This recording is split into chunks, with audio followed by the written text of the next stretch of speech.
Led Zeppelin's December 22 or 2007 reunion show with John Bonham's son Jason sitting in for his legendary drummer father. There were around 18,000 seats available at the O2 Arena in London. However, there were over 20 million requests for those seats. Oh, geez. Gosh. Did you know in Ocean 11, Sammy Davis Jr. had to have wooden blocks attached to the pedals of the garbage truck he drove in the film so he could reach them? Did you know Milan is Italy's economic powerhouse and hosts the Borsa Italiana, which is the country's stock exchange? Ocean's 11 was shot on location in Vegas, which was a rarity. 5 real casinos were filmed: the Sands, the Desert Inn, Riviera, Flamingo, Sahara, mostly late at night when crowds were lighter, but of course they realized this is good promotion for our casinos. Well, hey, everybody, thanks for listening to us this week on Truett News Radio. We really appreciate you spending time with us. Check us out. Check out TruettNewsRadio.com and see all the old guest interviews. We've had a lot of good ones. Yeah, that's a fact. You can look it all up. Check us out on social media, Facebook, Instagram. In Alabama, we'll swear.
WZRR Birmingham, Talk 99.5, and Talk995.com.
Drivers, start your engines.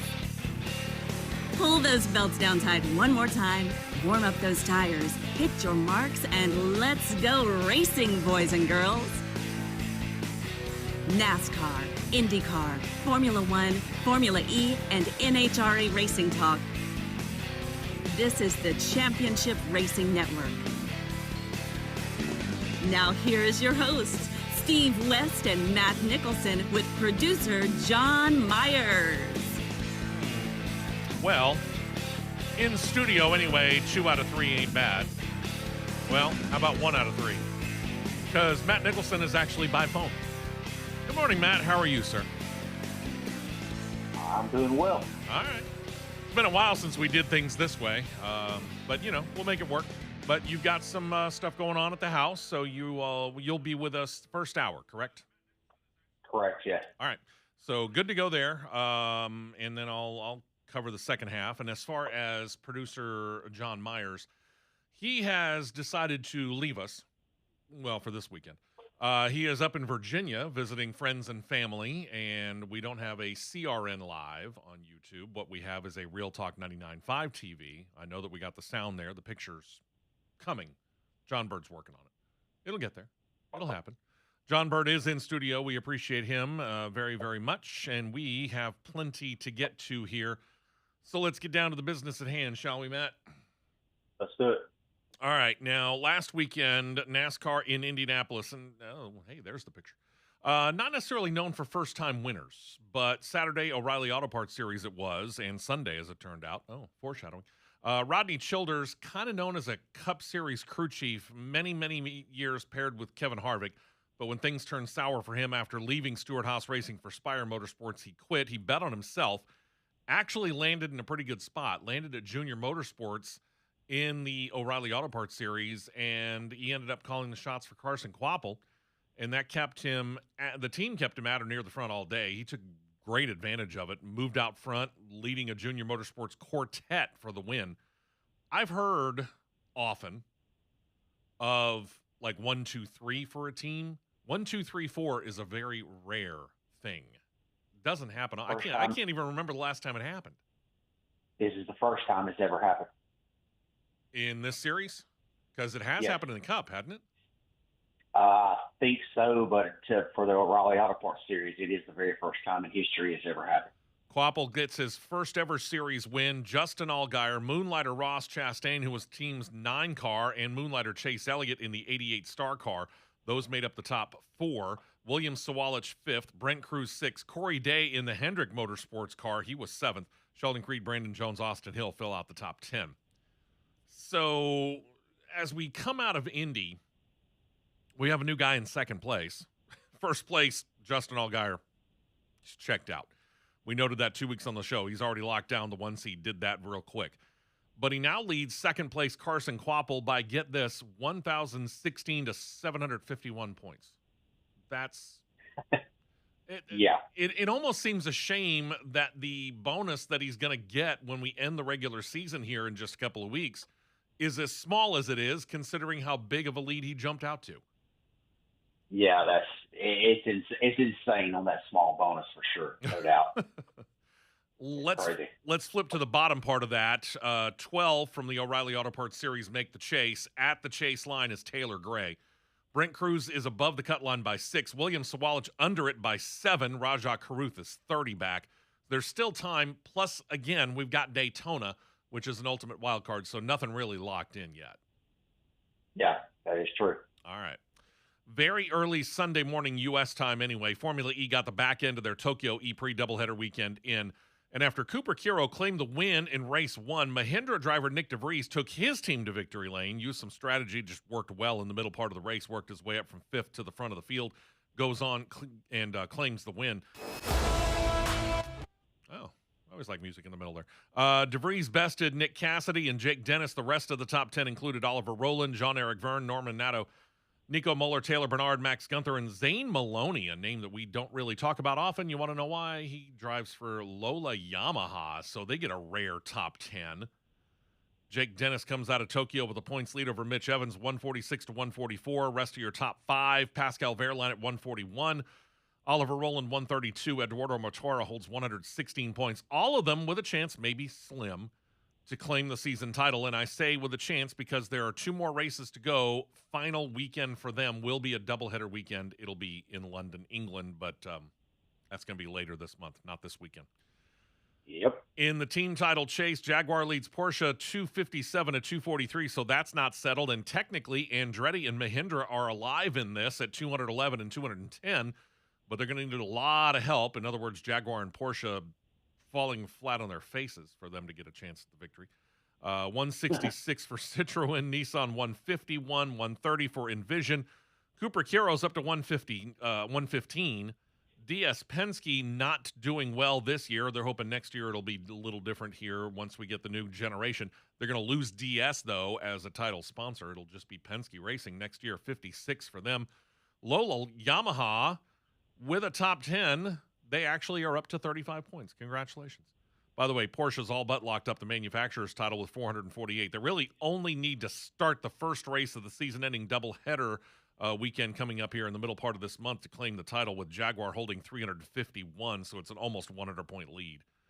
243 for Stellantis, Mahindra at 208, Nissan 178, and Lola holds 85. From Formula E to Formula One, we go from Tokyo to Hungary. F1 racing next. Took till race number 11 of the season for the defending champion to claim his first pole. Now, it's not unheard of, but it is fairly rare for the defending champion to come out of the gate that cold. But this has been McLaren's year for being cold. Yeah, for sure. McLaren's year for being cold in multiple series, not just one. Well, yeah, that's true, too. Welcome to IndyCar, or not, as the case may be. Lando Norris finally worked with his McLaren, got the race, started it on the pole, lost it on the start, but regrouped, reclaimed that lead, and he wasn't going to give it up. Norris claims win number 1 on the year, so he gets a pole and the win. Best Max Verstappen by more than 15 seconds when the checkered flag fly. Kimi Antonelli third. The Ferrari pair led by Charles Leclerc, then Sir Lewis Hamilton fell out the top 5. Then you got 6 through 10, Isaac Hajar, George Russell, Liam Lawson, Nico Hulkenberg, Arvid Lindblad in the top 10. That's a strange top 10. Very. But hey, congratulations to them. So as they head into their summer break, Kimi Antonelli leads the points over Lewis Hamilton, 219 to 169. George Russell's at 160. Charles Leclerc, 138. Lando Norris now in 5th, holding 128 points. As far as the Constructors' Cup, Mercedes tops Ferrari 379 to 307. There's 220 for McLaren. We'll see whether or not this woke them up. Red Bull 177, Racing Bull 66, Alpine with 61, so a tight race there. Haas F1 seems like they're stuck in the mud at 21. Williams has 11, Aston Martin has 1, and Cadillac remains with a goose egg. Saw a rumor yesterday, and again, I claim this as a rumor. Exactly one site is talking about this, so I don't know how much this has, but it is interesting enough for me to bring it up here on the show a little bit later on. Back to Indianapolis, late in the Brickyard 400, looking like Denny Hamlin was finally going to get that monkey off of his back, and despite his 64 wins, he doesn't have one at the Brickyard. He might actually get it. And then Ryan Blaney tangled up with John Hunter Nemechek, brought out a caution. And I don't know what happened with Denny Hamlin's car. Was it just that Corey Himes' 2311 pit crew was that much better, or what did they miss on the 11 car in that pit stop? Crew just got him out that much quicker, and clean air. We know clean air is king at Indianapolis. No doubt about that. That clean air got him out front. Corey Heim gets out front, does not give up the lead. And remember, Corey Heim's a part-time driver this year. Yes, he'll be full-time next year, but he's a part-time driver this year. He's already got his second win of his career in the Cup Series. Remember, he won back at San Diego. Now he's got the Brickyard 400. In the top 5, it was Heim, Christopher Bell, Joey Logano, Chase Briscoe, and Denny Hamlin. Rest of your top 10, Brad Keselowski, Josh Barry, Ryan Preece, Carson Hocevar, Tyler Reddick. A fairly surprising number of Fords inside the top 10. Yeah, I think Ford may have found a little bit of something. It was about time. Especially from an aero standpoint. Yeah. To where, but there's a interesting thing I seen last night. I was reading about that there's a crew member that's on the 67 car that goes over the wall that is a recent player for Auburn University, tied in. Oh, okay. Luke, one of the he just I think he just left a couple of years ago. His eligibility ran it, but Luke Deal, former tight end for Auburn University, is over the wall for 23-11. Oh, okay. Well, good for him and good for them. Yeah, no doubt. They did a great No job. doubt. If they can keep the vast majority of this crew next year, hey, watch out. I mean, we talked about Corey Heim earlier. This is just, I think, the first of many. So if you don't like Corey Heim, sorry, folks, get ready. He's going to be around for a while. He's got a good team. Yeah. He's got a good car. He's got good bosses. The kid's got talent. There's just no way around it. I think he's going to be a problem. Yeah, that's a good way to put it. Let's see. Points-wise, Hamlin's lead over Tyler Reddick has now grown to 84 points. Is this done? No. Okay. All right. Just checking. At the bottom end of the chase, top 16 in the Cup Series make it. Austin Cindric is the cut line. Shane Van Gisbergen is 19 over. Ryan Preece is 38 under. Eric Jones another 6 points behind Preece. Brad Keselowski yet another 6 points there. Again, Daytona's coming up. It's a wild card. Really no telling what's going to happen here over the next couple of weeks. That's very, very true. Yep. So we'll find out. Plus, we got short tracks, and short tracks tend to wreak havoc on things. Finally, we go up to the Northwest U.S., where the NHRA got in the finals of the Northwest Nationals up near Seattle. Top fuel came down to Doug Kalita taking on Leah Pruitt. Kalita gets off the line a little bit quicker and used that to beat Pruitt at the other end. 3.677 ET at 338.43 miles per hour. It was less than half the car, if I remember right, split between he and Pruitt. I mean, it's amazing how close that was. Mm-hmm. Kalita gets his third win of the year, 62nd of his career. Moving into Funny Car, Austin Prock pairing off against J.R. Todd in the Funny Car Finals. Prock, oddly enough, red lights. Don't talk about that happening very often when it comes to Prock. Ends up DQing. Todd gets a clean run, 3.941 ET, 334.90 miles per hour, so he still gave the fans a show. That's his first win of 2026. It's his 23rd top level win of his career, 16 of those coming in Funny Car. So J.R. Todd doing quite the job over multiple different divisions. Then you get the Battle of the Gregs in Pro Stock Car. It was between Stanfield and Anderson. Ended up being anticlimactic because Stanfield red-lighted. Anderson, who had a clean run, gets the win to 6.508 ET, 211 miles per hour. Anderson getting his third win of the year, 115th of his career. Still got, 50 or so to go before he catches John Force? Good luck. Mm-hmm. Good luck. So here are the points. Pro Stock Motorcycle did not run again out west. Imagine they'll pick things back up when they come back. Let's see. We've got 2 more races left in their quote-unquote regular season. Brainerd, Minnesota, then the U.S. Nationals in Indy, and then the chase for the championship. Or countdown to the championship begins with that 6-race run. Points showing Top Fuel Sean Langdon over Doug Kalita by a slim 5 points. Both are locked into the countdown to the championship. Leah Pruitt's 209 out, Antron Brown 352 out, and Tony Stewart's looking for binoculars to see first. He's 407 out, but he is in 5th. Ron Capps locked into the countdown to the championship for Funny Car. Jack Beckman trails by 37, 42 for J.R. Todd. Jordan Vandergriff 54, and 64 out is Matt Hagan. Strangely enough, as close as that is, the only one locked in is Ron Capps. And then that is wild. Yeah, go ahead. Then we go to Pro Stock Car, where you've got Greg Anderson and Dallas Glenn split by only 8 points. They're both locked into the countdown to the championship. In third is Greg Stanfield, 158 down. 216 down is Matt Hartford. Erica Enders, 395 points out of first. It's crazy. So, again, 2 races left. So a lot of spots are going to be filled once they get to Brainerd, Minnesota, but they're not going to be getting there for a little bit. Got a couple of weeks to go. And we're in a fairly anomalous weekend here. As we kick off the month of August, none of the series that we cover is racing. How the heck did they schedule that?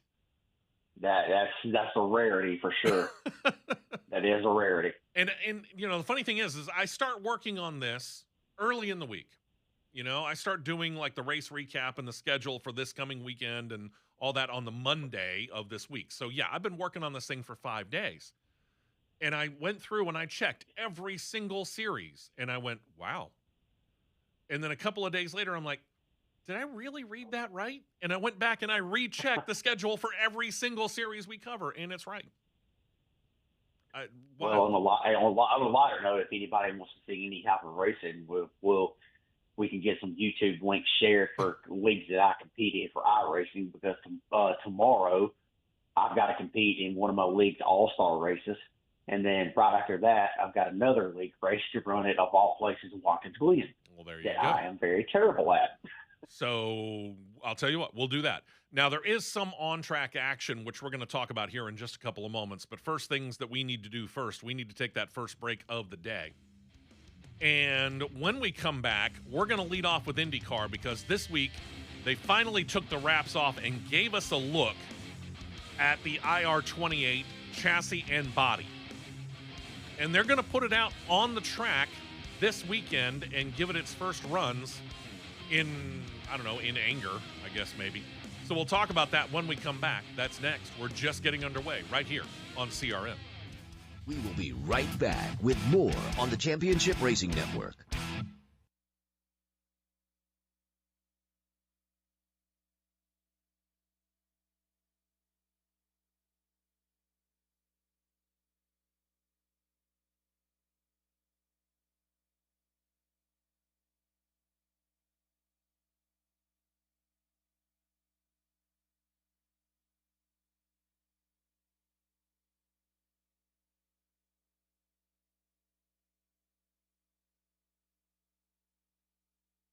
Customers will qualify. Transfer fees may apply. No Albert subscription required. Albert is not a bank. Albert Instant Loans are issued by FinWise Bank, member FDIC. Not an actual client. Terms apply. Kylie, what's wrong? I just got hit with a car repair bill. I'm behind on rent, and I feel like I can never save any money. Have you tried the Albert app? Albert is your financial assistant, helping you find ways to save and create custom budgets to actually grow your money. Plus, you can get up to $10,000 for big expenses, or advance up to $1,000 fast when you need cash right away. Albert can get me up to $10,000? Exactly.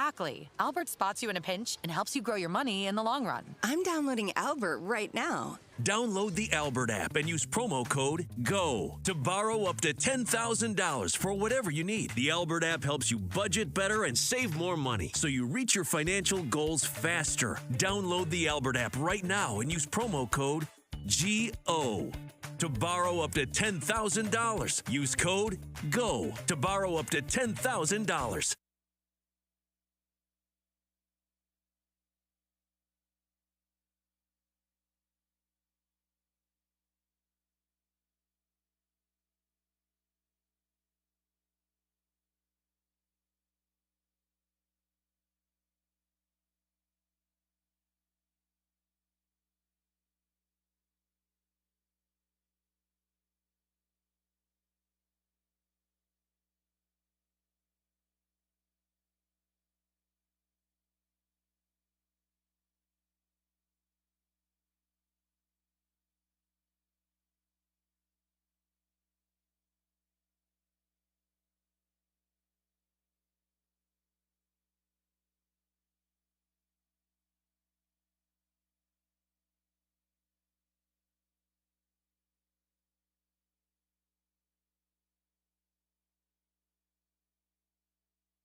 Fuel only, go, go, go. We're back to the Championship Racing Network. Welcome back in. Steve West, Matt Nicholson. Producer John is off this weekend. John Bird has us covered. Well, there's a picture of the empty seat. The one where Matt should be, but instead he's got business to take care of by phone.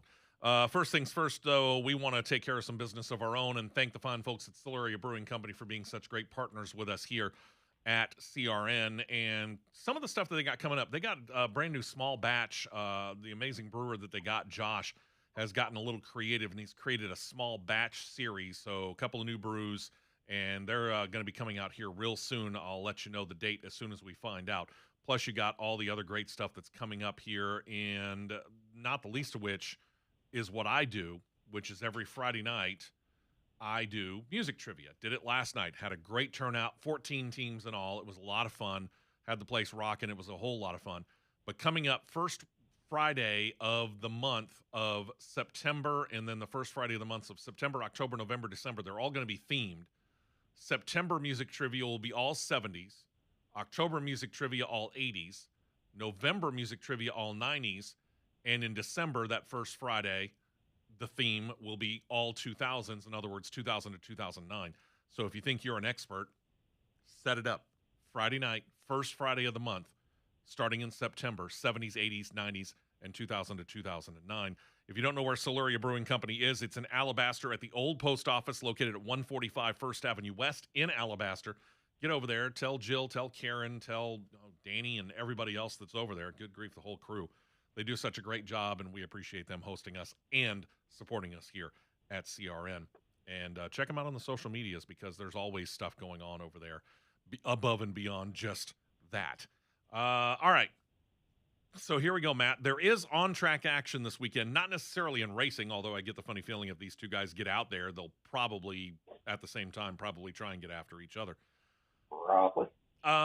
Because, let's face it, if you get two people out on a place and they're have the ability to go at each other, especially two guys who are born into racing for all intents and purposes, they're going to look at each other and go, "You want to? Sure, it's on."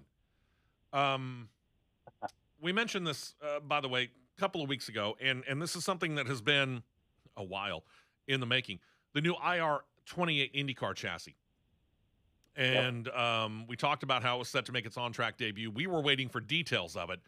They finally took the wraps off of this thing on Tuesday, showed the world. I wish we could show you the pictures, but unfortunately we don't have that ability this week. But by all means, go find it. Go to IndyCar.com, and you can see the pictures here. Some of the details on these stats makes the new car look to be about 100 pounds lighter than the current DW12 chassis that has been in use for more than a decade. Got new wing designs for the front and rear and side aero called tire wake conditioners that will, at least in simulation, enhance close quarters racing. What they're trying to do is what NASCAR, Formula One, IndyCar, every single series is trying to do this. They're trying to make it easier for these drivers to be able to pass once they catch up to another driver. Yeah. And there's some interesting looks to this car that I've seen. Oh, yeah. Especially the rear wing. Yeah, which we're going to get to here in a moment. Yeah, that's the most interesting look to this car for me, for sure. Okay, let's continue the description of the car here real quick, and then I'll let you go off on it for a moment. If you start to go back a little further on the racer side of the driver cockpit, they got a brand new LED display. They're going to try this again. This is going to deliver quick information for those people sitting in the stands watching on TV. It'll show running order, pit stop times when they're on pit road. There'll be some other race data that'll be there. You got the new engines going into this one. This is the new 2.4-liter V6 twin turbos.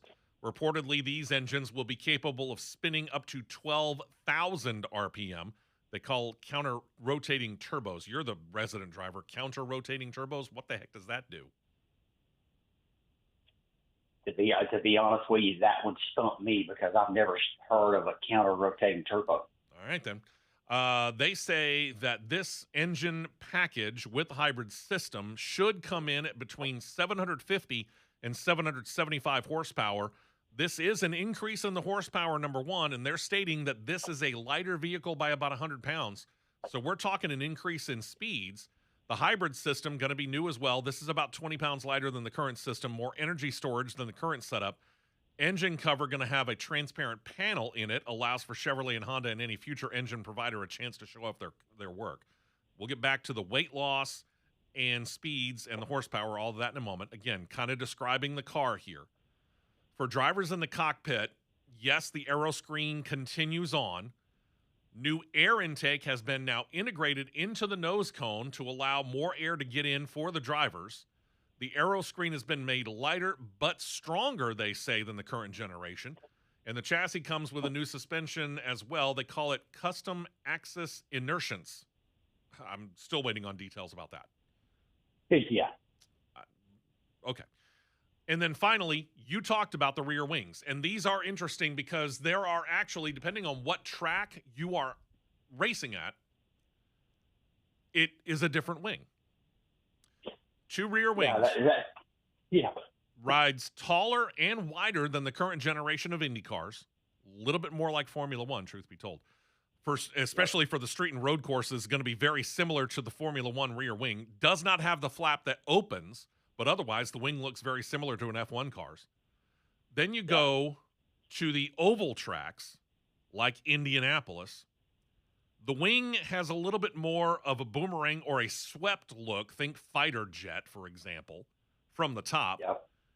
And when you look at it from the side, you realize it's got two levels and a big, nice hole in between those two platforms, for lack of a better term, on the wing.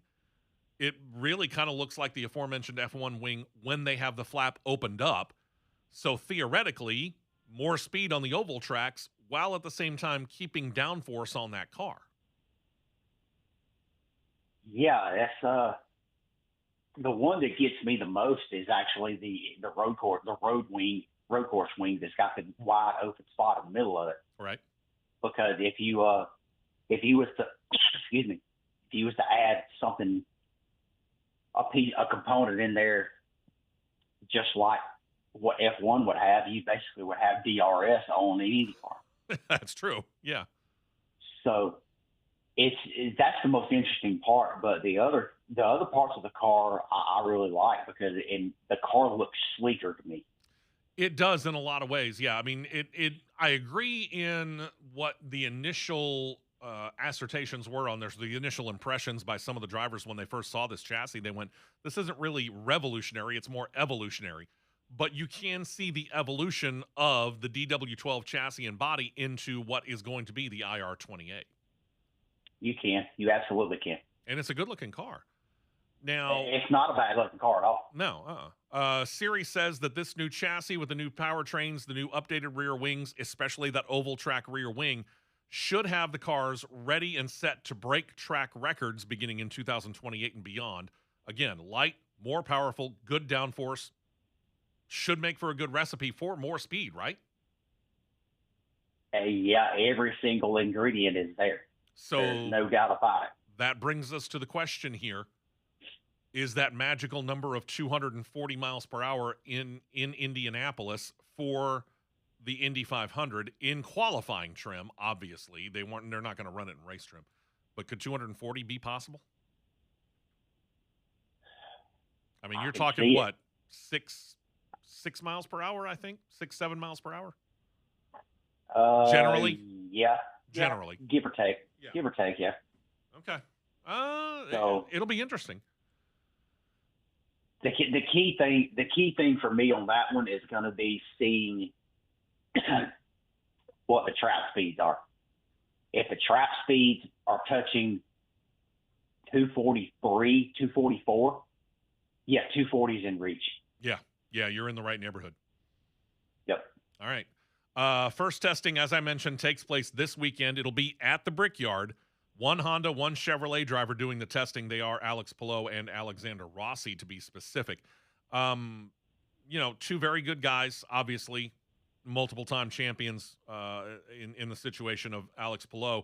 Alexander Rossi, I think, is a good choice because he has won at Indianapolis and performed well regardless of the rules. I mean, his one Indy win, he was able to, for lack of a better term, manipulate the fuel mileage to be able to make it to the end. And we have seen speed out of Rossi as well there in regular trim. So two very good choices there. All things being equal here, I wish they would televise this. I wish we could get film of this. Yeah, I do too. I really do too, because I'd like to see, see the car in action, one, and I'd like to hear if there's any sound difference in it, with it being lighter, being able to pull higher RPMs. Right. I do ask this, and I kind of brought it up because this was hinted at last time we talked about the IR28 and their testing, in the fact that it seemed like they wanted to kind of break it out slow and then turn the wick up as testing continued on going into next year. But at some point in time, unless IndyCar is specifically laying down orders to the teams and Honda and Chevrolet and to Palou and Rossi and so on, isn't it tempting to just do a cold trickle and after a couple of laps in testing Rowdy's car, okay, I'm dropping the hammer? Yeah, and that would be neat to be able to see for once in real life action. Yeah, really. I mean, the temptation's got to be there, doesn't it? It really does. It really is there. There's no doubt about it. But that could be really fun to either hear Chip Ganassi or Barry Wanzer over the radio with Alex Palou saying, "No, you're not. No, you're not." And then you can hear another gear kick in. Yeah, exactly. All right. So again, don't know. Hopefully there'll be at least video of this at some point in time, and if there is, we'll try and share it on over to the CRN social media pages as soon as we can get it, because I think it's worth at least watching this, because this is that platform.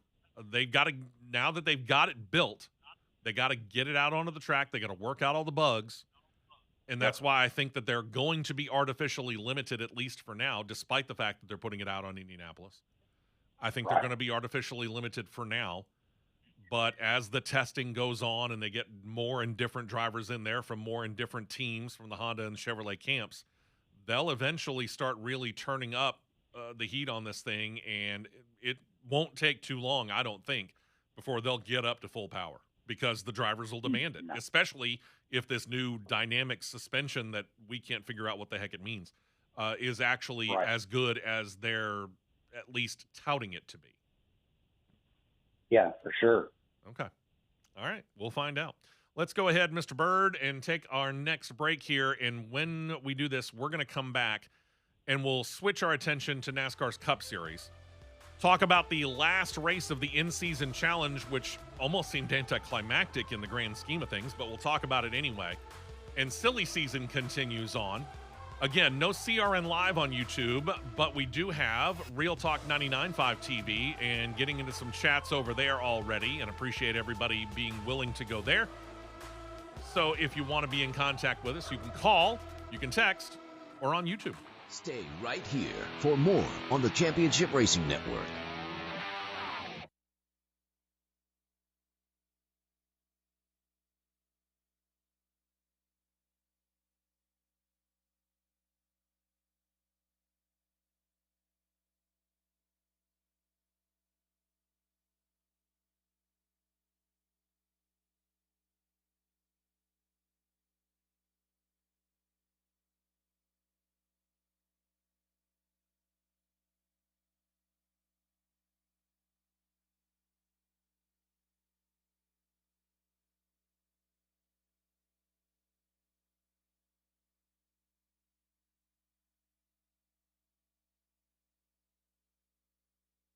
Blurred vision, or a temporary increase in eye pressure. Do not drive or use machinery until vision has recovered after an eye injection or exam. Ask your retina specialist how you can slow your GA with Izervay. To learn more, call 1-855-IZERVAY or go to izervay.com. Paid for by Astellas Pharma.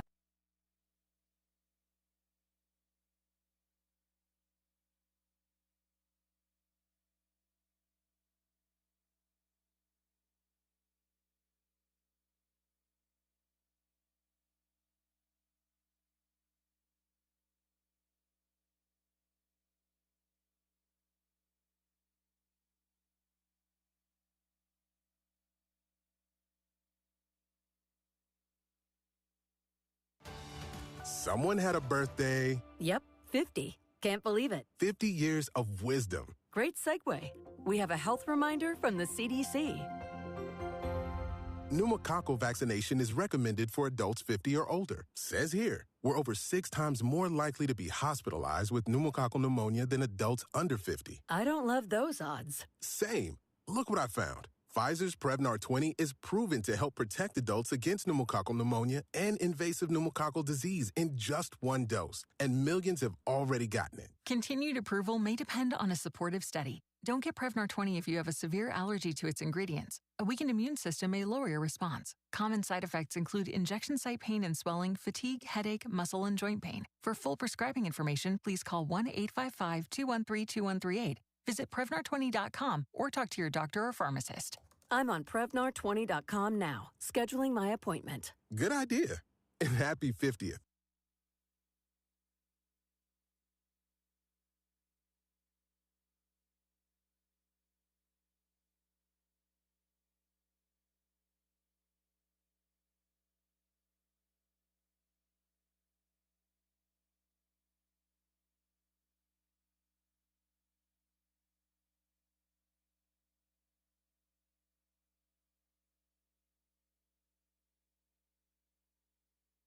Four tires and 2 cans of fuel, and we're back to more racing action on the Championship Racing Network.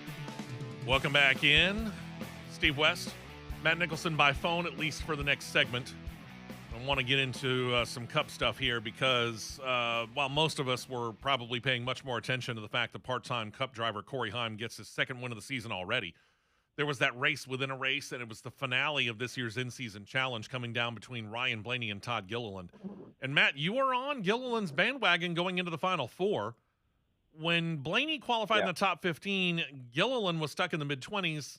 I got to admit, I really kind of thought that was pretty much it because Indianapolis is very much an aero track, and track position is everything. Yeah, that it is. There's been the past couple, last year when this thing got started, there was the Cinderella aspect of it with Todd Dillon getting in the final round. But, when you seen it coming with Todd Dillon in the final round, too, I thought, this is probably the year Cinderella strikes. Yeah, and as it turned out, Gilliland's always been quietly consistent at Indianapolis, especially the road course part. Yep. But I was pleasantly surprised. Yep. Fate intervened in the form of one John Hunter Nemechek, noted in the race recap. Nemechek and Blaney got into a wreck, hurt Blaney on the track, not physically. Gilliland, who had beaten Daniel Suarez, Carson Hocevar, and Alex Bowman before knocking off Chase Elliott to get into the top 2. Help always happens, but, he seemed to be at the right place at the right time to be able to take advantage of it. He and his team, Front Row Motorsports, walks away with a $1 million grand prize. Gilliland said after the race holding the trophy, quote, "We caught a lot of lucky breaks. We've barely been skating by all these rounds, but now that we're here, it feels a little more real. You never know, right? 400 miles, anything can happen. So we're just going to give our best effort, try not to think about what it would be like if we won." That was, I should say, that might have actually been before the race. He noted this. I mean, he's helped out by some misfortune from others. Obviously, the situation between Blaney and Nemechek, but think about this. The first round, Daniel Suarez suffers a cut tire. In the second race, Carson Hocevar, his opponent there, crashes out. In race number 3 at Atlanta, Alex Bowman was never in contention, ended up finishing 2 laps down. And in the race before the finals, Chase Elliott's team makes a fairly odd, rare mistake on pit road that caused each of them successively, that's easy for me to say on a Saturday morning, to ultimately get eliminated, and Gilliland to just skate right on through because, he didn't have to be spectacular. He was just solid all the way through.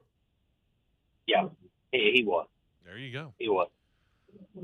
Then there's this. NASCAR finally appears to be thinking about addressing something that has been a concern for Matt and I on this show for, I don't even know how long, years. Others as well that I've heard and or watched. And this is the number of caution flags that they tend to run. And again, this is think about, for example, a stage break at Talladega Superspeedway. Yep. This is a 2.66 mile tri-oval. And I get it. TV and radio, they need to go to commercial break. They don't want to miss much, if anything, right? But at the same point in time, you can't tell me that when you're running 60 miles an hour, 55 miles an hour around a 2.66 mile trioval, means it takes a little bit, that we can't knock this down from, you and I have seen as many as 8 and 9 laps in a stage break. And I'm sorry, that's just stupidly too long. It seems to me like somebody's like, duh, we need to fix this switch. Finally got flipped. It's about time. You know, I mean, because it's been, you know, because when you see at short track, for example, I've seen as high as many as 15 caution laps in between stage breaks. That's too many. Just that's way too many. And I've seen cautions. I saw one this year. I'm trying to remember exactly where. I'm wanting to say it was Texas. There was a caution for a spin. Nothing on the track. Everything was clean, and the caution lasted 6 laps. Why? Yeah, why? Why?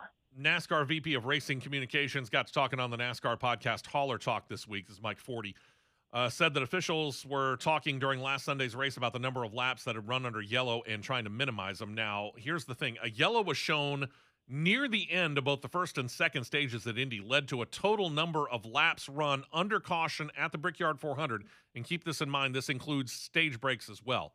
Of the 160 laps that they ran in 5 cautions, they did 27 yellow flag laps, averaging more than 5 per lap on a 2.5 mile long track. Which is absolutely dumb. I agree. 40 noted, quote, if NASCAR fans are angry at the length of caution periods, I can promise you NASCAR matches that displeasure. Really? Since when? This didn't seem to bother them before. Yeah, it really has. It sounds like to me. It sounds like to me with O'Donnell and Kennedy, they're cleaning some of this mess up that's been going on with Phelps had it. It's what it seems to me. And it's about time. Yeah, and it's well overdue. Well overdue. Yeah, I agree. So there appropriate steps are being taken, yes. But when it comes to stage costs, let me just use this for an example. Because with crash cautions, you know, if it's on the opposite side of the track or something, you know, in turn 3, you know, you've got to throw the caution to alert the field that may be behind the accident. But when it comes to stage cautions, here's how you fix it. You don't wait until the first 8 or 10 cars cross the line.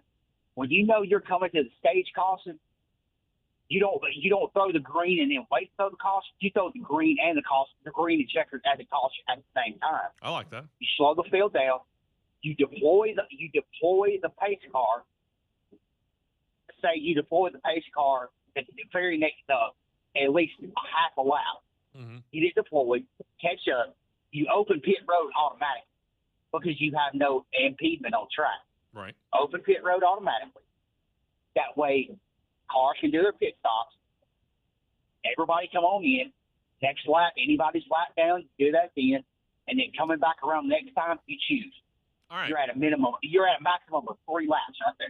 Let me ask this, because I heard this thrown out there as a possibility, especially at tracks like Daytona, Talladega, tracks that have big pit roads, not really, really tight condition pit roads, but pit roads where you've got room to be able to maneuver.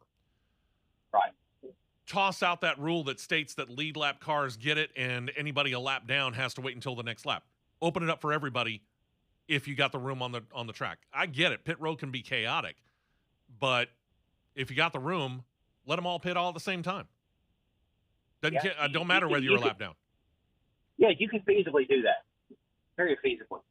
I don't see the problem. with the way the technology is now for spotters and crew chiefs and all the speeds and everything, you know, they can get cars flying back up quickly. Mm-hmm. Yeah. Very quickly. Or vice versa, you can do this. When you get the caution road and everybody goes to you go to caution on the stage break, you can get everybody in line as they are running on the track. So that way you don't have like 5 lap down cars in between second and fifth. Line everybody up in their position. You come in and you go, and so that way you have a much higher chance of cars coming off of pit road already in sequential line.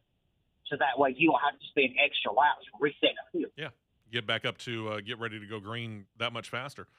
Some other possible solutions. 40 noted that at 2 miles long and longer tracks, think Michigan, Indianapolis, Daytona, Talladega, Pocono, caution flags generally a minimum of 4 laps. I can't remember when I saw a minimum 4 laps. It's always been much more than that. But due to time needed to open the pits, the lap where the driver performs the choose, noted a possibility might be to move the choose marker at some point to potentially eliminate one of those laps.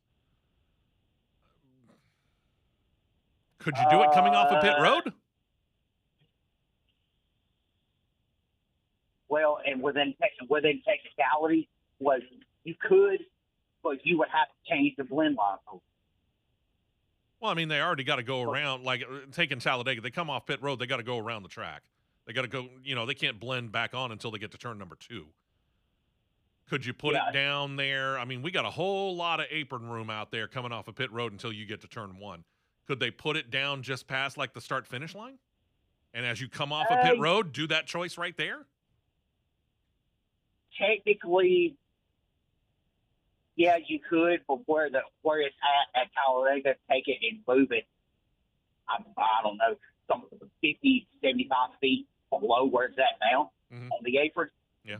So that way, and then when you're coming off of and you're coming to the choose, you eliminate the blend line row, and then when you're coming out double file, you go straight to the racetrack. Yeah, that's a possibility too. See what I'm saying? Yeah, that's a possibility too. I mean, there's you a can't whole go around the apron. Yeah, you can't go around the apron double file. Yeah. So length of time under yellow stage breaks, they say it's a concern. Basically, caution flags are a big concern. 40 noted the talks are taking place. I'm not expecting anything to happen. I mean, yeah, they can talk about it all weekend long on this off weekend. I'm not expecting anything really to come out until probably 2028 or 2027. I mean, next year. But we'll follow it. Yeah, you could work over it over the off season and refine it, and it could be implemented for 2027. Yeah, but here's the other thing that they need to do, and NASCAR sometimes does this, and at other times they're really bad at this. NASCAR needs to bring the teams in on this, specifically the drivers, because if they come up with an idea, you know this as well, you're the one behind the wheel with the helmet strapped around your head, you'll be able to say, hey, if we do this, you can sit there from the driver's perspective and say, here's what's right and here's what's wrong with it. So they need to bring the drivers in on this. There's no ifs, ands, or buts about it. And in some aspects of it, with bringing in the competitors and drivers and everybody, they're improving and doing a better job of it in some aspects of it. Correct. Yeah. Thankfully. They got to keep improving. Got to keep improving. All right. I want to get your opinion on this. And this may be something that we revisit, truth be told, and talk about much more at length since this is your final segment this morning. So we might save details on this for cross flags, but we'll get the initial impressions here because, again, this is if the Athletic and Jordan Bianchi is to be believed, we are beginning to find out a little bit more about the 2027 schedules. Now, they're not out. Okay, Cup, O'Reilly, Craftsman Truck Series, they'll all come out maybe later this month, probably September. But if Bianchi is to be believed, here are some things that we might be expecting when it comes to 2027. Bristol moves out of the chase and becomes, once again, a hot August night, which is where the Bristol night race was from when it was first run in 1976 up through 2019. So at this point in time, at least one chase race changes, and we already knew this because we knew Watkins Glen, after being, for all intents and purposes, in the spring this year, was going to be moving back to the fall next year. We knew that. So we know that's one change. However, the rumor report continues, states that Darlington Southern 500 won't be in the chase next year. Neither will Worldwide Tech Raceway at Gateway. Again, Watkins Glen will go in. It was announced back in May, so we knew that. The other two, reportedly, that'll go into the chase will be Richmond and New Hampshire. Now, you Jeez, and I pretty much know this. Southern 500 is a Labor Day tradition. So it may just be a weird anomaly in the way that the calendar falls that Darlington will still happen on Labor Day, but it'll be the last race before the Chase. I believe that's how the calendar is going to fall, which it makes sense. Okay, so it's not that they're trying to do anything to Darlington. It's just the way the calendar falls. Yeah, it's the way the calendar falls. Yeah. And the other one, if it comes to fruition, Bristol does make sense to me. Yeah. Because of the aspect of Bristol being in close proximity to Knoxville, you wouldn't want Bristol to be clashing with Tennessee Volunteer Football. True. To hurt your crowd, and that makes sense. Yeah, I agree. New Hampshire going back in there, I'm okay with that. It doesn't bother me. It doesn't necessarily thrill me to death, but it doesn't bother me. I mean, you're swapping a flat track for a flat. Yeah, and the truth of the matter is, depending on exactly where you put it on the schedule, you want to talk about some pretty views, man, because you get those leaves changing and you got a great backdrop. You do. Then there's the Chicago situation. It appears that NASCAR will return to Chicagoland Speedway. As for the street course, less Chicago, more likely a return to San Diego's Coronado Naval Base, but moving the race to August next year. And then they say, as for the All-Star race, it appears Dover's a one and done, and they'll take it back to North Wilkesboro. So I'll tell you what, since we got to let you go, we're going to revisit this and talk much more at length. Here's a preview of Crossed Flags.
There's danger out there. It lurks on highways and quiet neighborhood streets.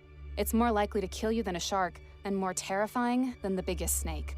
Distracted driving claims lives every day. Every notification, swipe, social post, video, or selfie while driving risks your life.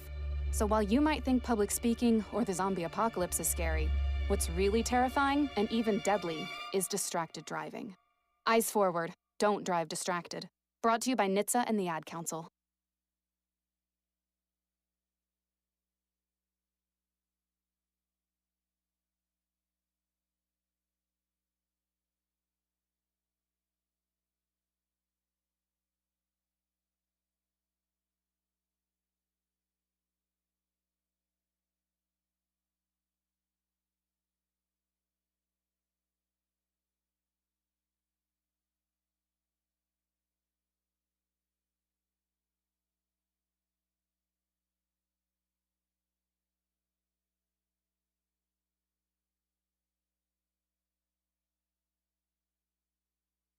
2 tires only, and back out to the track for more action on the Championship Racing Network. Welcome back in. Hour number 2. I'm going to be flying solo along with John Bird. Appreciate him.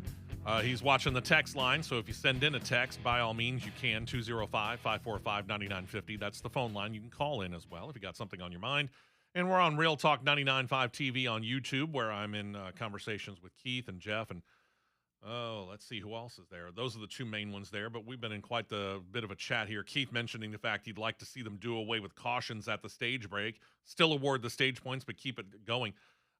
And I like that idea. Don't get me wrong. It kind of goes back to old school racing where you just dropped the green flag and you raced until you had a wreck, and that brought out a quote-unquote natural caution.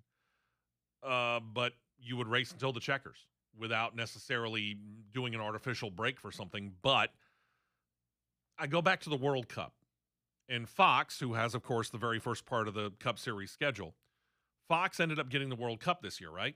Well, Fox jumped in on this, spent a lot of money on it, and then suddenly found out, oh, wait a minute, you guys don't do any commercial breaks in the first half or the second half. You just, from the kick, you play until halftime, and then once you come back from halftime, you play until the final whistle.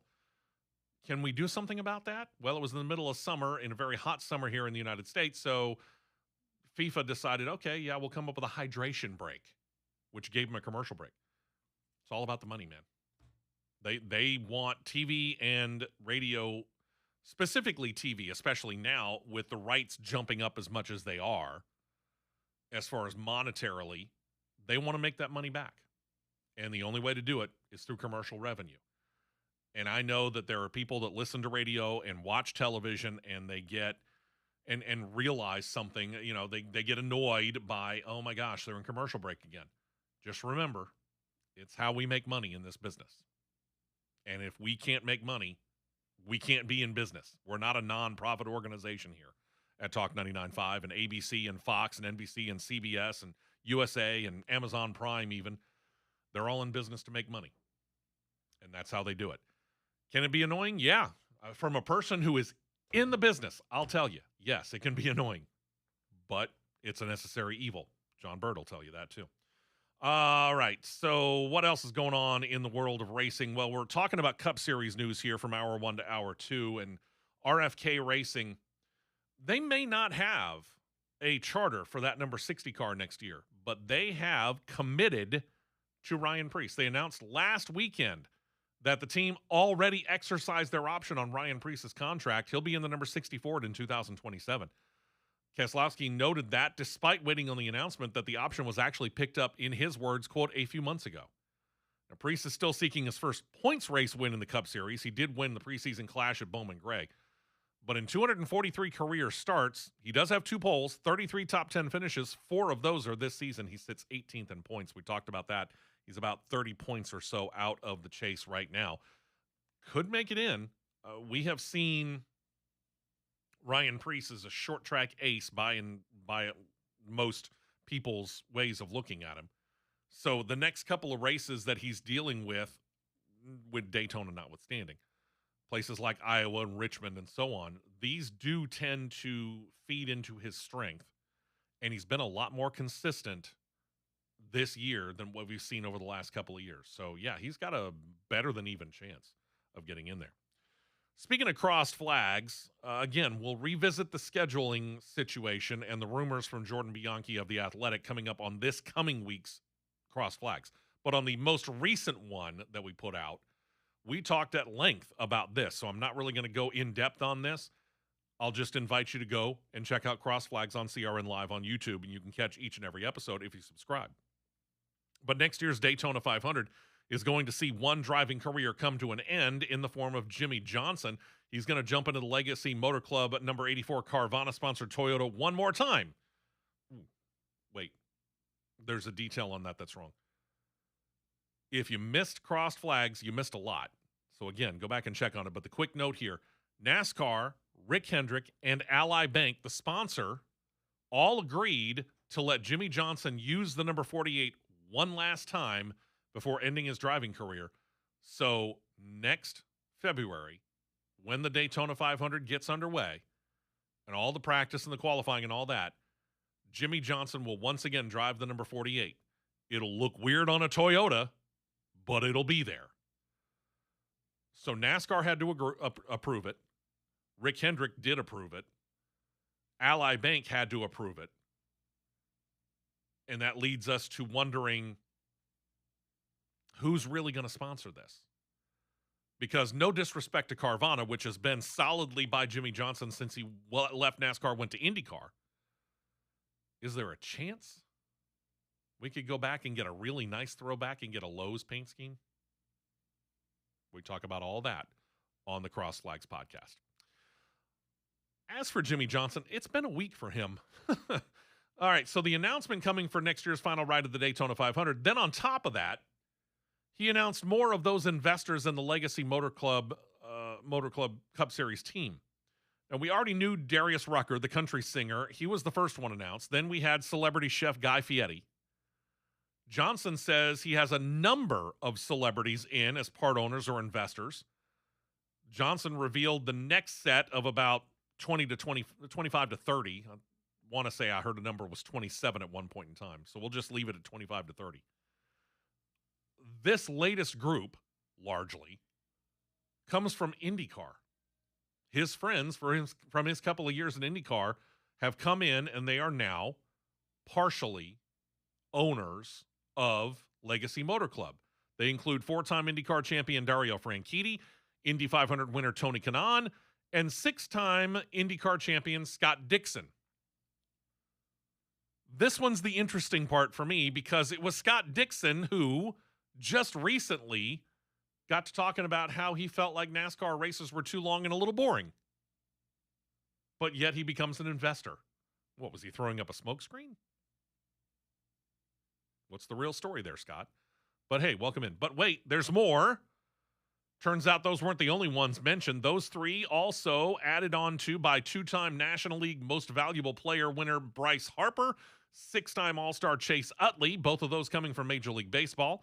From the world of pro tennis, U.S. Open champion Andy Roddick, and from the world of surfing, 11-time world champion Kelly Slater is also a partial investor into Legacy Motor Club. And there's still more to come. How does Jimmy Johnson make these connections, man? Good night almighty.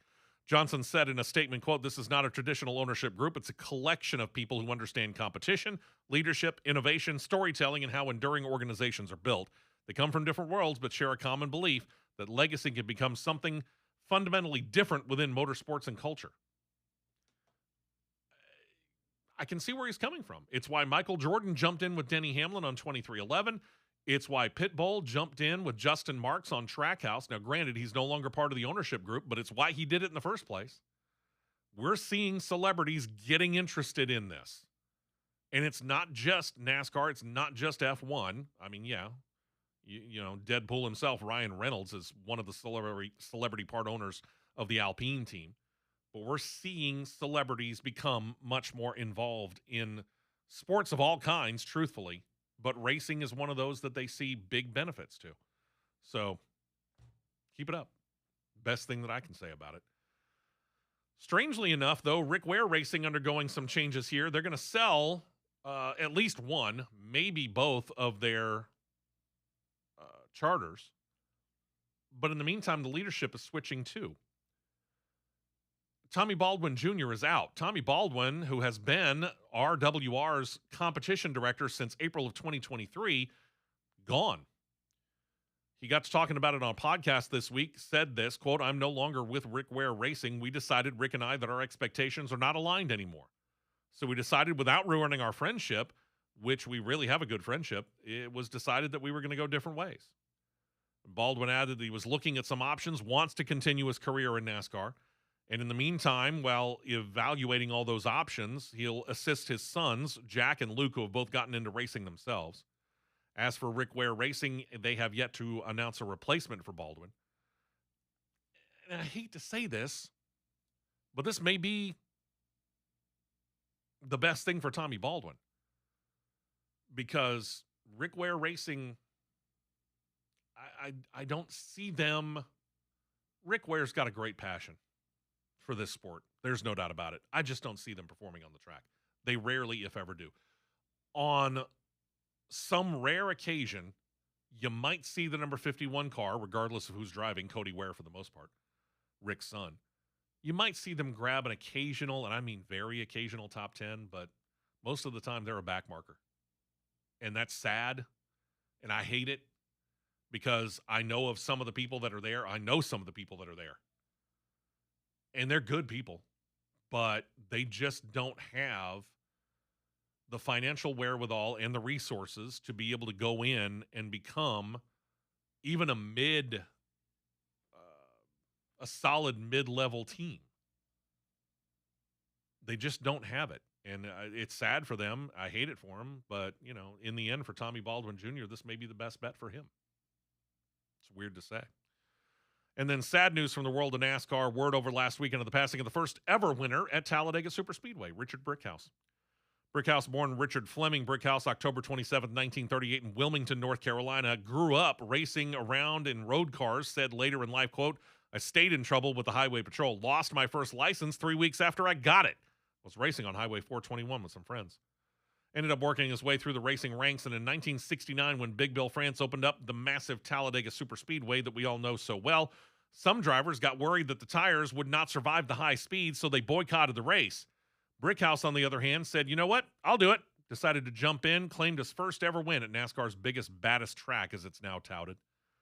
Brickhouse also served in the U.S. Army, married his wife Sarah early on. The couple had 3 children together, plus 3 stepchildren from her previous relationship, numerous grand and great-grandchildren.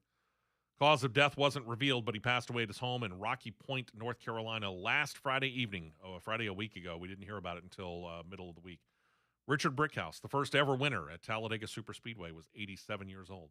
So natural causes more than likely, but again, they did not give us an official cause of death. Rest in peace, Richard Brickhouse, and I'm sure we'll do something in the fall related to that at the track.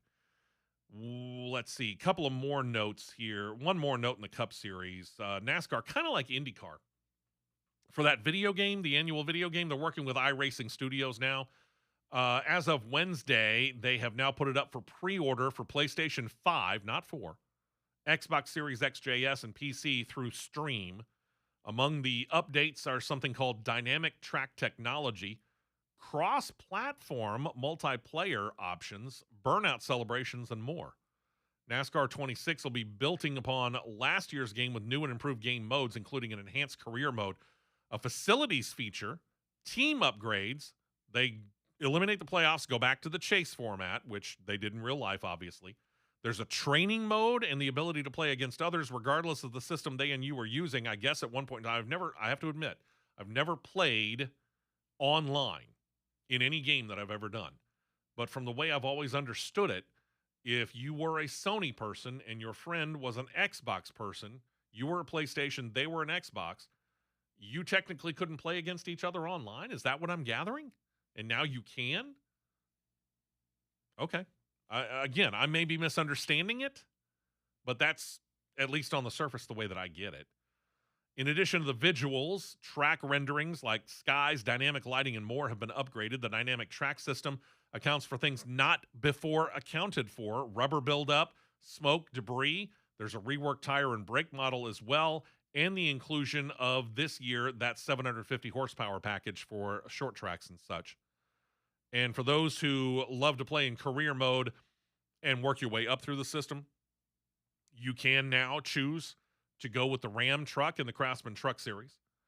The new tracks being used this year: Coronado Naval Base in San Diego, St. Petersburg, the return of Chicagoland. They're all in the game as well. As I noted, the game is on and available for pre-order through NASCAR26.com. It'll be officially out on September the 18th, but if you buy like some sort of premiere package, you get like 3 days before everybody else gets it. Okay. So there you go. If you're a gamer, NASCAR 26 on pre-order now. To the O'Reilly Auto Parts Series, while Carson Kvapil was understandably very excited about claiming his first ever O'Reilly Auto Parts Series win, there are boundaries at certain tracks, and specifically at Indianapolis Motor Speedway. And what do I mean by boundaries? And I'm not just talking about the line at the bottom of the track where you end up in the grass. I'm talking about things that you can and can't do. Everybody loves to do a burnout, whether it's doing donuts or just, going down the front straight, either the way of the track or Alan Kulwicki's quote-unquote Polish victory lap. the burnout of the win. You can climb the catch fence after the win. We've seen drivers in both IndyCar and NASCAR do this. Tony Stewart was one of them. You're obviously encouraged to kiss the bricks after you win, a tradition started by Dale Jarrett. Wow, 30 years ago now, give or take. But what you cannot do, what you do not do, apparently, is have your burnout go across that sacred yard of bricks. No burnouts there, boys and girls. NASCAR radioed Quapple on the cool-down lap to remind him of that, and apparently he either didn't hear it or he immediately forgot it and said afterward, quote, I looked at that about 20 minutes after the race. I was like, ooh, probably wasn't good. I was unplugged from the radio, so we didn't hear it. So I have no idea if they said anything or not. Yeah, I made a little bit of a mistake there, probably. His team owner, Dale Earnhardt Jr., felt the need to address it in the media center post-race interviews. Quote, our apologies. The driver was unplugged from his radio when NASCAR sent the reminder. A whole lot going on when all that went down. We certainly regret any inconvenience. Well, here's the inconvenience. Television station WISH, Wish TV in Indianapolis, had cameras rolling that showed Indianapolis Motor Speedway employees scrubbing the bricks clean about an hour after the celebrations wrapped up in Victory Lane. This is not a first. Apparently, NASCAR has come in and said, hold my beer on more than one occasion. Quapple's not the first driver to do a burnout on or over the bricks. Back in 2015, Kyle Busch, who won both NASCAR races that weekend on the Saturday win in what is now the O'Reilly Auto Parts Series, did his burnout across the bricks. He got a dressing down from NASCAR and track officials for doing it. So when he won the next day, his burnout all the way back towards turn 4. Stayed far away from the bricks. But even before that, let's go back to the aforementioned 7-time champion Jimmy Johnson. 2012, got the Cup win in the Brickyard 400, parked his car, straddling the yard of bricks, put his nose up against the wall, did his burnout, and that was frowned upon, obviously. So the lesson, unless you're kissing the yard of bricks, stay the heck away from it. That's what I'm getting anyway. In a deal cut a few months ago, the ESPN app is about to start picking up the sports offerings from the CW network. This is going to confirm something Matt and I believe was going to take place when this was first announced, and sure enough, it has been confirmed. NASCAR's O'Reilly Auto Parts Series, which has the contract for all the O'Reilly Auto Parts Series on the CW network all season long, is now available to you if you have the ESPN app. Now, this affects me. And as I've said before, I'm going to tell you right now, you can pick and choose if you're like I am and you don't have any cable, don't have any streaming, any of that stuff. You're just on streaming. No cable, no satellite, I should have said. And you're just streaming everything. You can pick and choose your subscriptions. I chose not to get a Fox subscription. I chose not to get a CW subscription. It's my choice. You choose not to get Amazon Prime or Apple Plus or Netflix or whatever it is. That's your choice. You've made it. Lie in your bed. I made my bed. I lie in it. Turns out I have the ESPN app because, hey, college football, and that's big, plus all the other sports that ESPN has. So now I finally get to check out the O'Reilly Auto Parts Series and how the CW's done it. And I've seen a couple of races here and there on somebody else's television, and I honestly think that the CW does a very good job with the O'Reilly Auto Parts Series. I congratulate them, so I look forward to watching this. In all, what this is going to do is take about 800 plus hours of CW sports programming and put it on now 2 platforms, CW's own and ESPN's. This begins technically today, meaning that one of, if not the first CW sports offering to appear on ESPN's app is going to be the O'Reilly Auto Parts Series race next Saturday, Iowa Speedway, August the 8th. As part of the deal, all practices and qualifying will continue on the CW and the CW app, but it is also going to be on ESPN's app. So everything related to the O'Reilly Auto Parts Series will show up on both apps. Pretty cool. In 2027, though, those will move over to the ESPN app exclusively. All the races will be on the CW and CW app as well as ESPN2. Okay? Hopefully that clarifies that. If it didn't, send a text, whatever. We'll try and clarify it for you. Tell you what, Mr. John, let's go ahead and take that break here. When we come back, silly season continues on. Front Row Motorsports has released the fact that one of their drivers is not going to be back with them next year. We'll tell you about that. And then Spire Motorsports has grabbed a kid who barely has his driver's license, but yet this kid is just that talented, and we're going to see him in a number of Truck Series races before this year is up. We'll tell you about all of that and still plenty more as CRN continues on.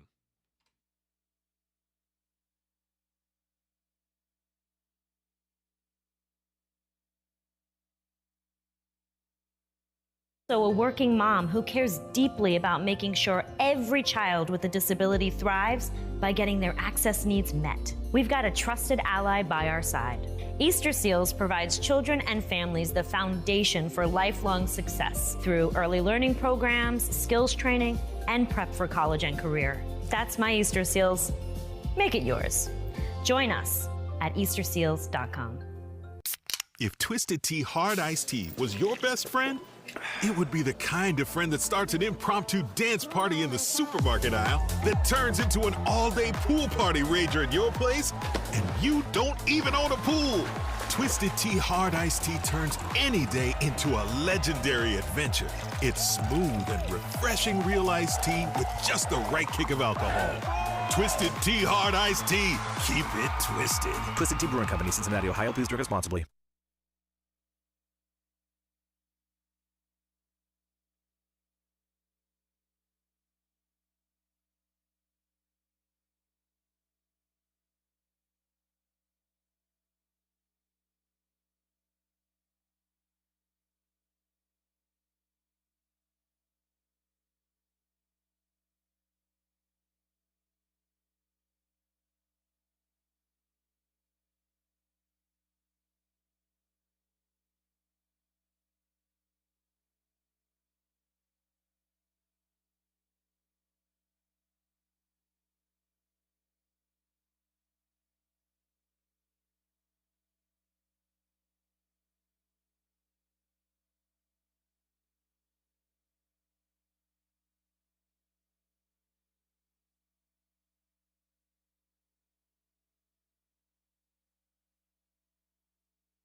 Fuel only. Go, go, go. We're back to the Championship Racing Network. Hey, welcome back in. Appreciate you joining us. I'm Steve West, along with producer John Bird. Available to you, 205-545-9950 by phone or by text. We're on Real Talk 99.5 TV on YouTube as well, in a couple of conversations there. Appreciate them as well. So however you're catching us, thank you very much. Also want to thank one of our great partners here, and that's Cat and Bird Winery. Coming up this week, I talk about hosting music trivia weekly at Siluria Brewing Company, and it's every Friday night. But every first Thursday of the month, Cat and Bird Winery is also a host place. So, yeah, I'll be doing trivia 2 nights this week. Thursday night, 7 to 9 p.m., regular music trivia, just kind of a general knowledge thing. And a lot of people have asked, how do you play the game? Well, it's actually pretty simple. I play you a song. You tell me 3 parts of that. You would tell me the name of the artist, the name of the song, and the year it came out within one either way. Cat and Bird Winery has, for the winner, a $50 gift card, second place a $30 gift card, and third place a $20 gift card. So pretty good stuff right there. And that's coming up this Thursday. And I also talked about how at Siluria starting in September, we start themed trivia 70s in September.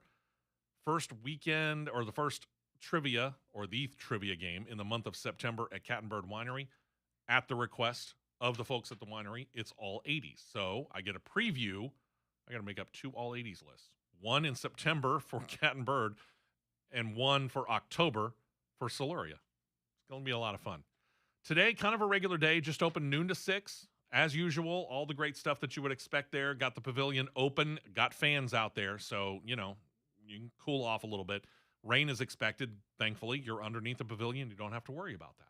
It's really, really good stuff, and the people are great out there. Cat and Bird Winery, 11661 Old Highway 280 in Chelsea. Go on by, tell them you heard about it right here on CRN. And if you do, you get 10% off of your order. Not a bad deal.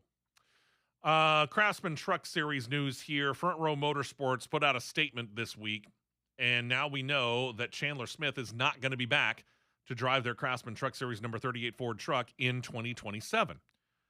Smith's been with the team now since the beginning of the 2025 season after losing his ride in what is now the O'Reilly Auto Parts Series. He's won 4 races, Bristol, Daytona, and North Wilkesboro 2 times. Front Row Motorsports released a statement that said, quote, Chandler Smith not going to be returning to Front Row Motorsports 2027.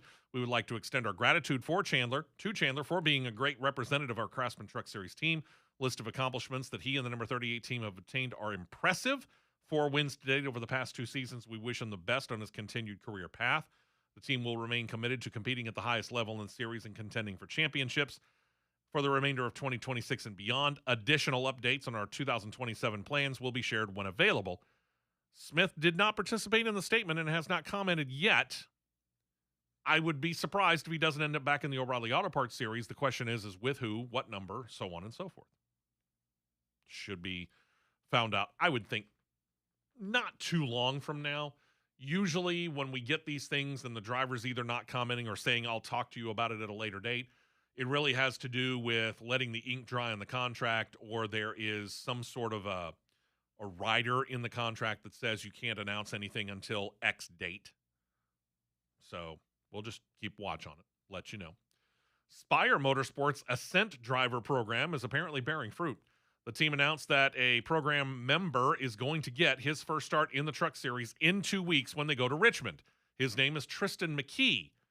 McKee, if you've never heard of him, it's fairly understandable. He's all of 16 years old. The kid just barely got his driver's license.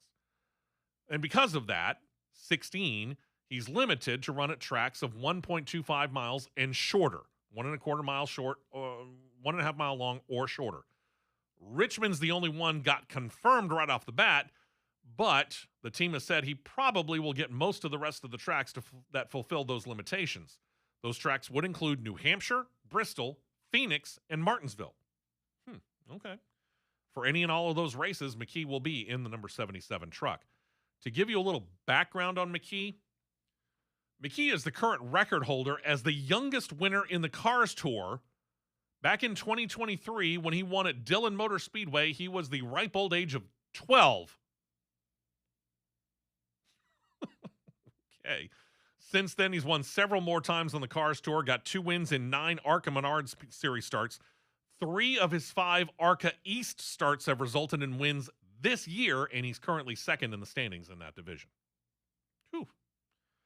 Watch out for this kid. If he can make the adjustment, like I think he can, this is going to be a kid to watch out for. And when you start looking at Spire Motorsports and what they have started to accomplish, and again, I say started, they've got a surprisingly pretty good Cup Series organization going here.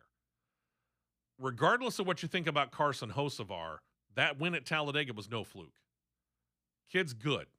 It was a matter of when, not if, he was going to get that first win, and I think he will continue on. Plus, there's that rivalry that he's got with Corey Haim, so those two are going to look at each other and go, hey, anything you can do, I can do better. So Carson Hocevar probably now has a burr up under his saddle, ready to go and get that second win.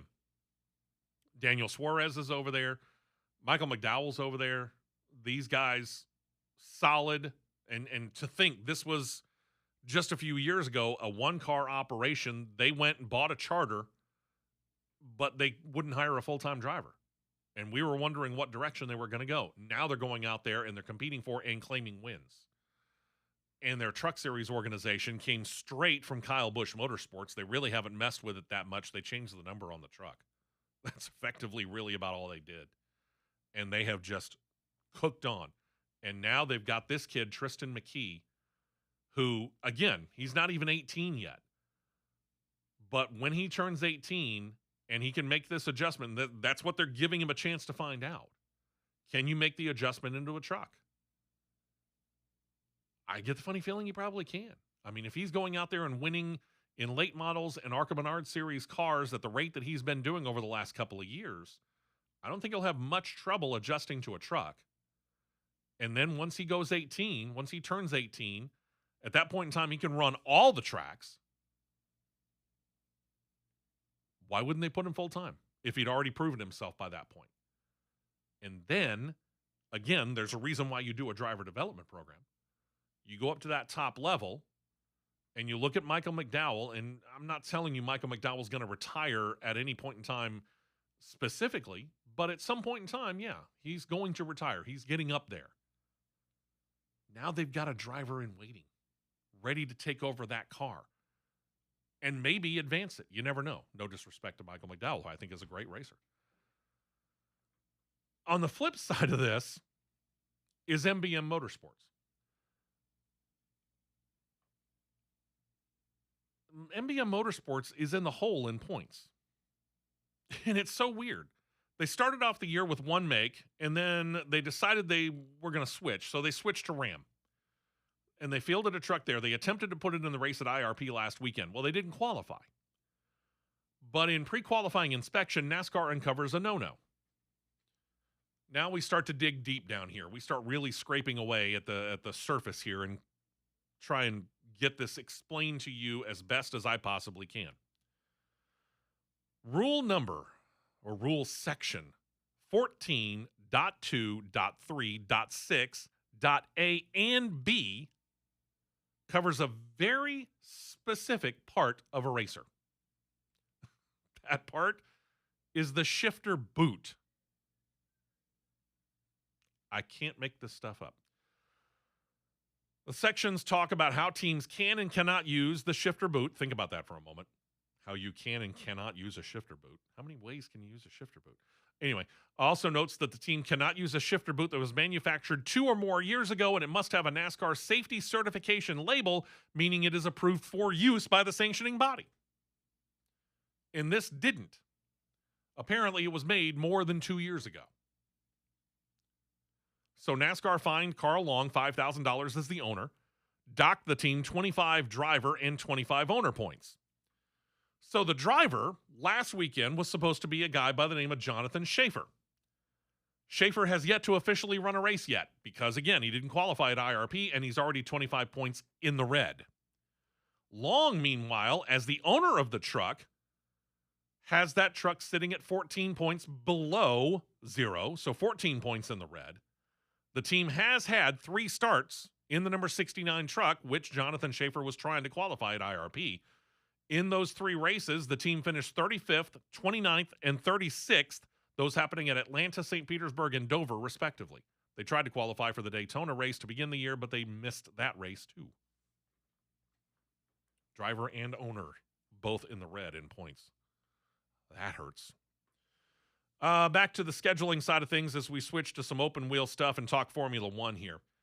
And F1 specifically continues to kind of play with the 2026 schedule, all the result of the safety concerns and the security concerns related to the U.S.-Iran war over the Strait of Hormuz.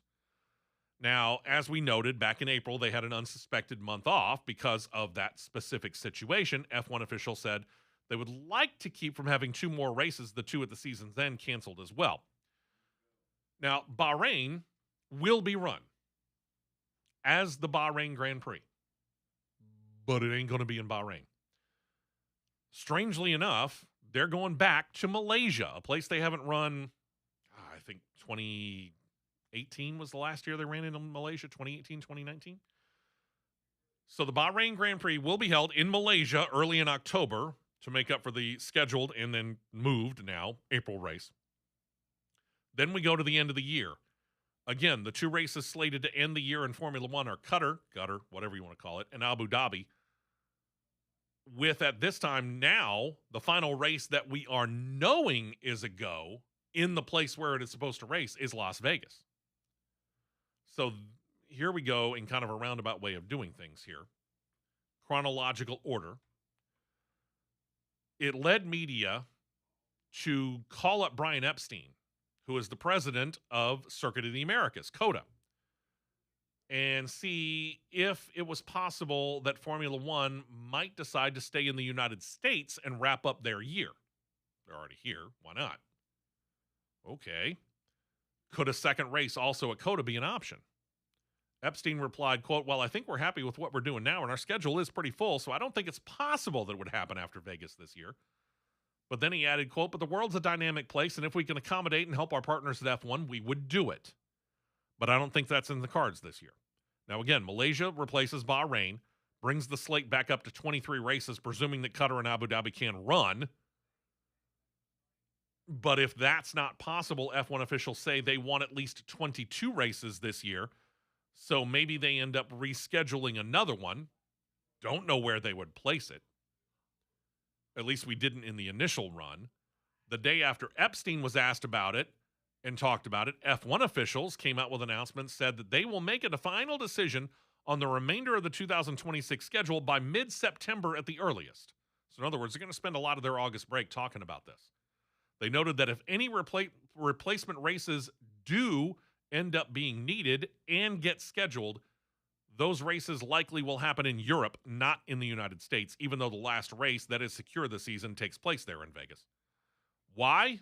Initially, the king of all American motorsport, or king of all American sports, the National Football League, for the most part. F1 CEO Stefano Domenicali talked to media this week, noted this, quote, we are in touch with all the other championships, and I know that, for example, the World Endurance Championship has announced they will not go at the end of the year to the Middle East. They will stay in Europe. We will take the decision at the right time. That moment will not be before the middle of September. For us today, the races in Qatar and Abu Dhabi are confirmed, and they're already sold out. That is an incredible sign of how much the sport is bigger than the problem that our world is living, but of course, if the situation will not be clearer the way that we believe it should be before the middle of September, we will take the decision. And in that respect, I just want to confirm to you that if this is not going to be possible, that the end of the season will be in Europe because we cannot go in other places. So the end eventually is going to be in Europe. There are some possibilities on the table. I don't think it's right to make some promises or anticipate the circumstances, but that's the situation as of today. So even if, I really hope that it won't be the case, but if the situation will not allow us to be in the Middle East, we will finish the championship in Europe. I was actually kind of hoping for a Barber Motorsports Park. That would have been fun. But they say no, so we move on. Haas F1's team boss, Ayo Komatsu, it's easier for me to say. Good grief. This is what you get when you start doing this show all by yourself. You don't have anybody to back you up. Komatsu opened up about a problem the team is having, and this is one, truth be told, they've been having since they joined the series in 2016. Now, as we have talked about, the F1 series has a budget cap for these teams, and it started off at about, give or take, $150 million US per car. Well, it has since been inching up, and the budget cap for 2026 this season is now $215 million per car. And that's U.S. money. That's not Euro money. That's ours. A number that, strangely enough, also, by the way, does not account for driver salaries or the other top three earners of any team. So there are 5 salaries that aren't even covered under the cap. And let's face it, the driver salaries are generally 2 of the biggest salaries on any payroll of any team. Komatsu was asked at the Belgian Grand Prix how close the team was hitting that limit, and he noted, quote, I wish we could, but we're not. It's one of the top priorities on my job list to be able to fund this team so that we can operate at the budget cap, because that's the baseline, right? We should be achieving that first step. We talked about us being outdeveloped. That's not a reflection of, let's say, incapability of our guys. I think our guys are doing a fantastic job. Anybody who knows about Formula One, knowing our size and the resources of the team and then producing what we're producing, I think they'll understand this statement. And they have scored points. I mean, they're 21st in points this year, but they're on a streak where they haven't scored points for a number of races here. So that does tell me that since the beginning of the year, when Haas F1 came out, not necessarily like a house on fire, but a house smoldering, they've cooled. Everybody else has surpassed them. say for Aston Martin and Cadillac. But it should be noted that Haas F1, their total payroll has about 400 employees on it. And on the surface, sounds great, right? But they've been slow to build up to that number. But again, 400 people on the payroll sounds like a pretty good number. Then you compare it to the bigger teams, the Mercedes, the Ferrari, the Red Bull, and you realize that 400 people, which sounds like a lot on the surface, isn't. Those teams and others have 1,000 or more workers. More than double what Haas F1 is bringing to the table. Yeah, they're behind an 8-ball. And I get it. Gene Haas has more money than he knows what the heck to do with. But how much money is he going to throw good money after bad money? Kind of difficult to say. So at this point in time, Gene Haas is not going to make that much of it up. Gene Haas is going to let things kind of go. So we'll keep an eye on this, but Haas F1, they need to find more. Well, they need to find more. They need to find more sponsorship. They need to find more backing so that they can get themselves rolling and be ready to roll and to be able to legitimately compete with the top teams. And that brings us back to Cadillac. There is a podcast out there, but nobody else is backing this up. So I'm going to bring it to you with the understanding that there really is only one quote-unquote source that's saying it. But could Cadillac be on the move? I'll tell you about it right after we take this final break of the show. We will be right back with more on the Championship Racing Network.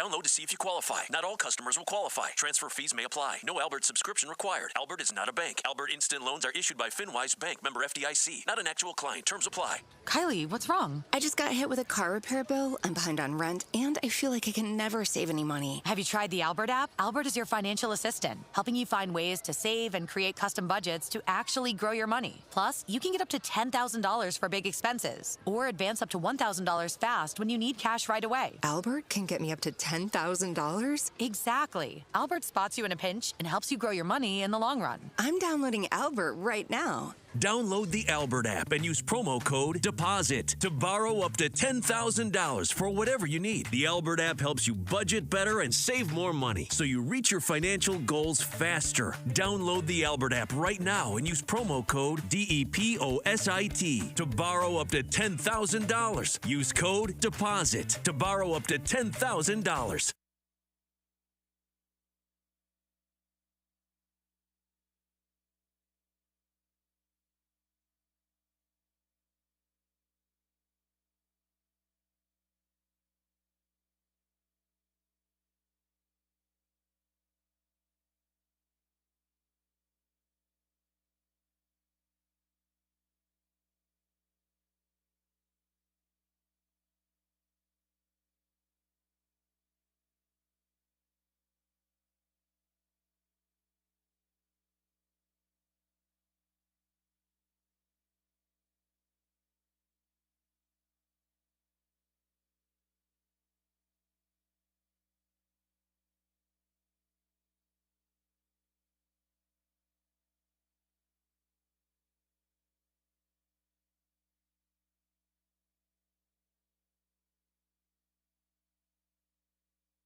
Every second counts in a poison emergency. That's why Poison Help is standing by 24/7 to provide free assistance in over 100 languages.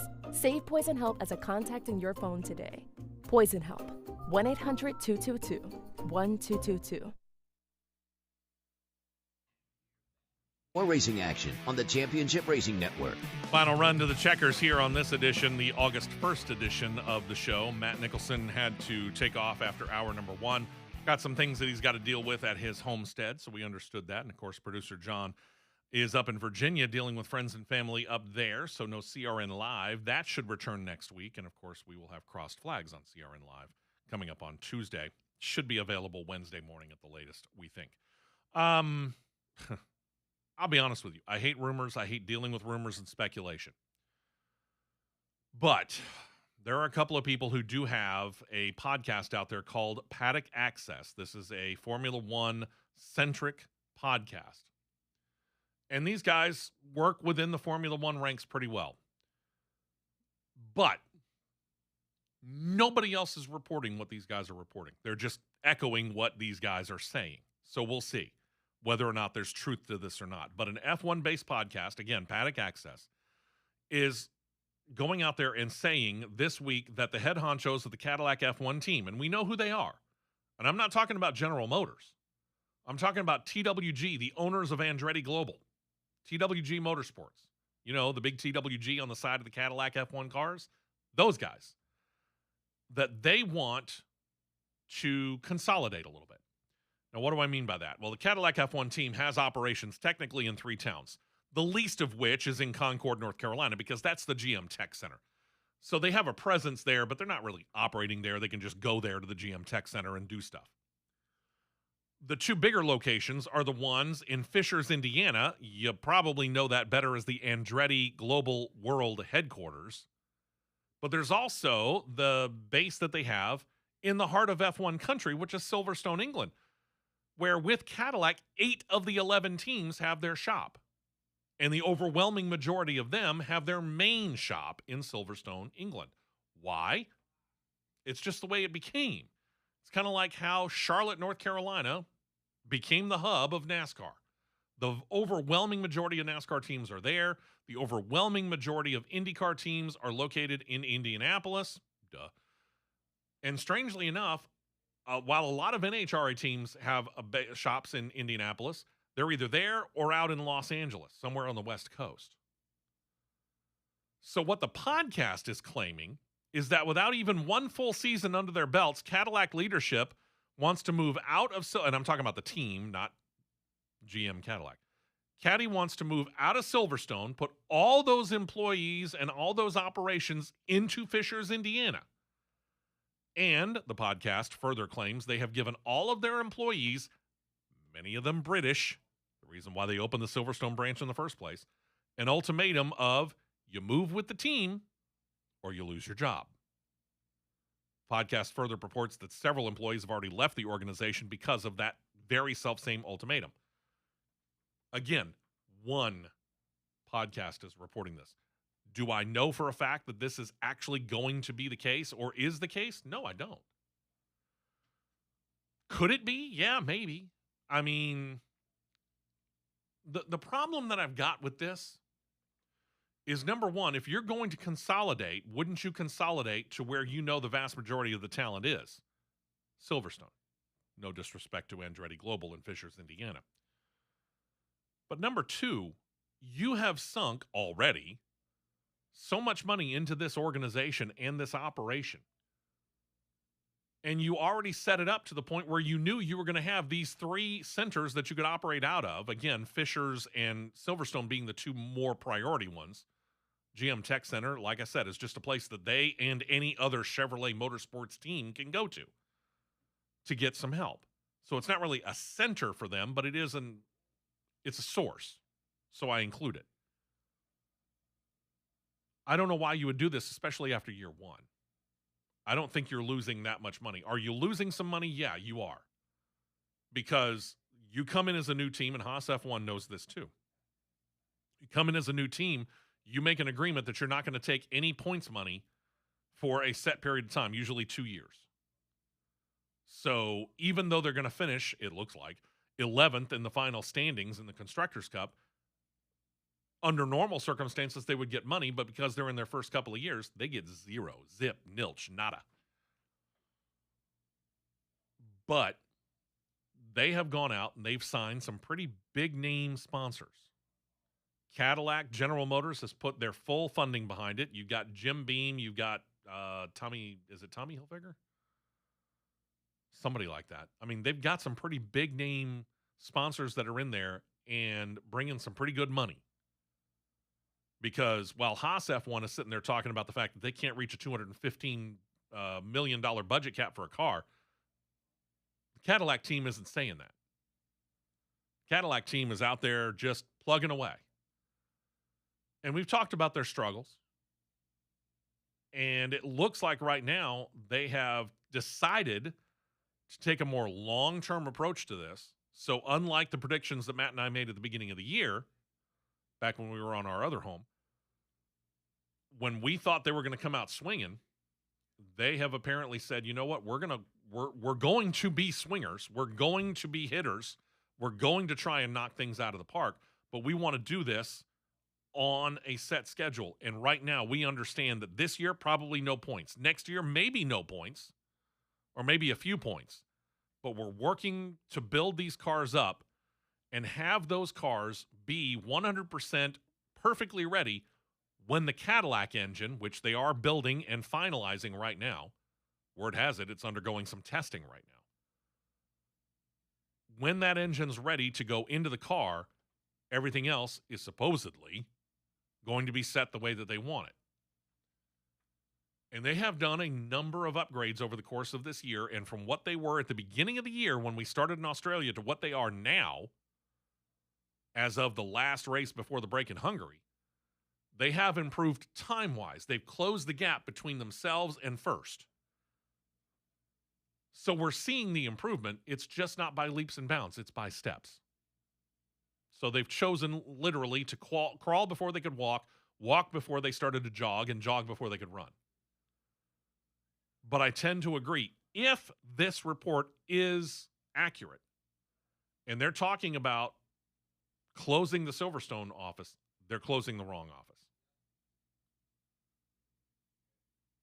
Because if you've got two offices, if you're in NASCAR, for example, and you've got two shops, one's in, well, I'll just put it right near the GM Tech Center in Concord, North Carolina. You've got it somewhere in Concord, North Carolina, or right next door in Kannapolis, for example, which is where Haas factory team is located. The old Stewart Haas factory, Stewart Haas Racing organization was practically next door in Kannapolis. But you've also got one, say, in our backyard here in Birmingham, Alabama, and you decide to close one shop down, and you decide to close the one in Kannapolis, North Carolina, and keep the one in Birmingham open, I would question that. Because the vast majority of people that want a job within NASCAR and are very, very highly capable of working within NASCAR in whatever way, shape, or form, they're living in the Charlotte area. They're not in Birmingham. No disrespect. Go to where the talent is. If you're going to keep one shop open, I'm keeping the one in Silverstone open. But that's me. Mentioned during the race recap at the beginning of the show that Formula E has one more doubleheader weekend left this season.